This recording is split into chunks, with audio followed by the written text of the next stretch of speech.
যোৱাকালি আমাৰ দ্বাদশ শ্ৰেণীৰ ছায়েন্স আৰ্টছ আৰু কমাৰ্চৰ তিনিটা ৰিজাল্ট ডিক্লেয়াৰ হৈ গ'ল। আমাৰ এইবছৰ আমাৰ দ্বাদশ শ্ৰেণীত ছায়েন্স আৰু আৰ্টছৰ দুটা আছিলে। আমাৰ 39 ষ্টুডেণ্টে এপিয়াৰ কৰিছিল, তাৰ ভিতৰত 38 ষ্টুডেণ্টে পাছ কৰিছে, এজনীয়ে কম্পাৰ্টমেণ্ট পাইছে, বাচ্চা এটা কম্পাৰ্টমেণ্ট পাইছে।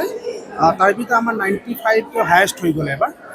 আমি যেনেধৰণে আমি চিন্তা কৰিছিলোঁ যে অন্ততঃ আৰ্টছতো অকণমান ভাল হ'ব বুলি ভাবিছিলোঁ, অকণমান আৰ্টছত কমি গ'ল। তথাপি আমি খুব সুখী যে এবাৰ আমাৰ ৰিজাল্ট আমি ভবামতে হৈছে আৰু আমি যেনেধৰণে কষ্ট কৰিছিলোঁ, আমাৰ বিশেষকৈ শিক্ষকসকলে যেনেধৰণে কষ্ট কৰিছিলে, গাৰ্জেনৰ ফালৰ পৰা যেনেধৰণে আমি সঁহাৰি পাইছিলোঁ, এই গোটেইখিনিৰ এইটো ফল আজি।